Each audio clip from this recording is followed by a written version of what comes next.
আসসালামু আলাইকুম ওয়া রাহমাতুল্লাহ। নাহমাদুহু ওয়া নুসাল্লি আলা রাসূলিহিল কারীম, আম্মা বা'দ, ফাআউযু বিল্লাহি মিনাশ শাইতানির রাজীম। বিসমিল্লাহির রহমানির রহিম। লা ইয়ানালাল্লাহা লুহুমুহা ওয়ালা দিমাউহা ওয়ালাকিন ইয়ানালুহুত তাকওয়া মিনকুম, আও কামা ক্বালা আলাইহিস সালাতু ওয়াসসালাম, মান ওয়াজাদা সাআতান লিআন ইউযাহিয়া ফালান ইউযাহি ফালা ইয়াকরাবান্না মুসাল্লানা। সাদাকাল্লাহুল আযীম। সকল প্রশংসা সে আল্লাহ তাআলার জন্য, যিনি আমাদের এই জায়গায় আসার এবং বসার তৌফিক দান করলেন। সেই মহান আল্লাহ তাআলার প্রতি সবাই একবার শুকরিয়া আদায় করি। সবাই বলে আলহামদুলিল্লাহ। যেই মহামানবকে সৃষ্টি না করলে কোনো কিছু সৃষ্টি করা হতো না, সেই মহামানবের প্রতি একবার সবাই দরুদ পাঠ করি। সবাই বলে সাল্লাল্লাহু আলাইহি ওয়াসাল্লাম। কুড়িগ্রাম হাফিজা মাদ্রাসার কর্তৃক আয়োজিত ঈদুল আজহা ছুটি উপলক্ষে হামনাত কিরাত ও বক্তৃতার অনুষ্ঠানে সম্মানিত বিচারক মণ্ডলী, আমার সামনে বসে থাকা ইলম পিপাসক ও তলাবে আজিজ, এলাকার মুরব্বিয়ান ইজম, সবাইকে আমার অন্তরে গহীন থেকে শুভেচ্ছা ও অভিনন্দন। আজকের এই মঞ্চে আমার আলোচ্য বিষয় হিসাবে আমি বেছে নিয়েছি কুরবানি সম্পর্কে। কুরবানি হলো আল্লাহ তাআলা একটি নৈকট্য অর্জনের মাধ্যম। হযরত ইব্রাহিম আলাইহিস সালাতু ওয়াস সালাম এই কুরবানির মাধ্যমেই নৈকট্য অর্জন করেছেন। এই কুরবানি করলে প্রত্যেকটি লোমে লোমে নেকি পাওয়া যায়। এই নেকি তো এমনিতে আসেনি, এটাও একটা মাধ্যম রয়েছে। সেই মাধ্যম হলো আমাদের জাতির পিতা হযরত ইব্রাহিম আলাইহিস সালাতু ওয়াস সালাম। হযরত ইব্রাহিম আলাইহিস সালাতু ওয়াস সালামকে আল্লাহ তাআলা একদিন রাতে সামনে বললেন যে তোমার প্রিয় বস্তুকে কুরবানি করে দাও। হযরত ইব্রাহিম আলাইহিস সালাতু ওয়াস সালাম 100 উট কুরবানি করে দিলেন। হযরত ইব্রাহিম আলাইহিস সালাতু ওয়াস সালাম যখন 100 ইট কুরবানি করে দিলেন, তারপর আবার আল্লাহ তাআলা সামনে বললেন যে তোমার প্রিয় বস্তুকে কুরবানি করে দাও। হযরত ইব্রাহিম আলাইহিস সালাতু ওয়াস সালাম আবার 100 উট কুরবানি করে দিলেন। হযরত ইব্রাহিম আলাইহিস সালাতু ওয়াস সালামকে আবার সামনে বললেন যে তোমার প্রিয় বস্তুকে কুরবানি করে দাও।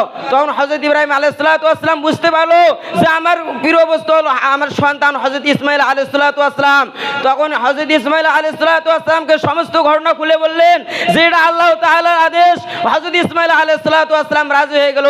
তার মা হাজরাকে বলল যে হযরত ইসমাঈলকে সাজিয়ে দাও, তাকে পাহাড়ের মধ্যে ঘুরতে নিয়ে যাব। হযরত ইসমাঈল আলাইহিস সালাতু ওয়াস সালামকে সাজিয়ে দেওয়া হলো। হযরত ইব্রাহিম আলাইহিস সালাতু ওয়াস সালাম হযরত ইসমাঈল আলাইহিস সালাতু ওয়াস সালামকে নিয়ে পাহাড়ের মধ্যে যখন গেল, তখন হযরত ইব্রাহিম আলাইহিস সালাতু ওয়াস সালাম নিজের সন্তানকে বলল তুমি শুয়ে পড়ো।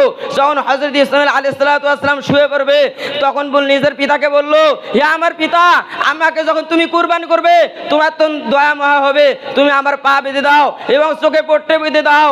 তখন হযরত ইব্রাহিম আলাইহিস সালাতু ওয়াস সালাম নিজের সন্তানের কথা শুনে হাত পা বেঁধে দিল এবং চোখে পট্টি বেঁধে দিল। হযরত ইব্রাহিম আলাইহিস সালাতু ওয়াস সালাম যখন ছুরি নিয়ে গলায় কুরবানি করার জন্য তৈরি হয়ে গেল, যখন আল্লাহ তাআলা এটা দেখলো যে আমার প্রিয় দোস্ত হযরত ইব্রাহিম আলাইহিস সালাতু ওয়াস সালাম নিজের সন্তানকে কুরবানি করতেছে, তখন আল্লাহ তাআলা তার আনুগত্য অনেক পছন্দ করলো এবং আল্লাহ তাআলা পুরস্কার হিসাবে জান্নাত থেকে একটি দুম্বা পাঠিয়ে দিলেন। তখন হযরত ইব্রাহিম আলাইহিস সালাতু ওয়াস সালামকে বলল যে হে ইব্রাহিম, তোমার সন্তানকে তোমার কুরবানি করা হবে না, ওই জায়গায় তুমি দুম্বাকে কুরবানি করে দাও। হযরত ইব্রাহিম আলাইহিস সালাতু ওয়াস সালাম নিজের সন্তানকে বাদ দিয়ে দুম্বাকে কুরবানি করে দিলেন।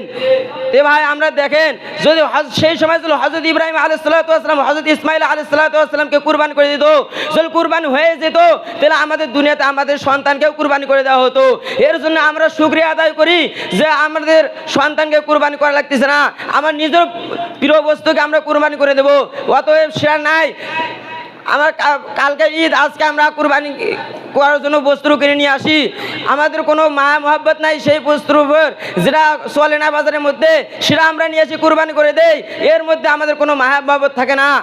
এই জন্য আমাদেরকে হযরত ইব্রাহিম আলাইহিস সালাতু ওয়াস সালামের মতো নৈকট্য অর্জন করার মতো তৌফিক দান করুক সবাই। তাওফিক ইল্লা বিল্লাহ। আসসালামু আলাইকুম রহমতুল্লাহ।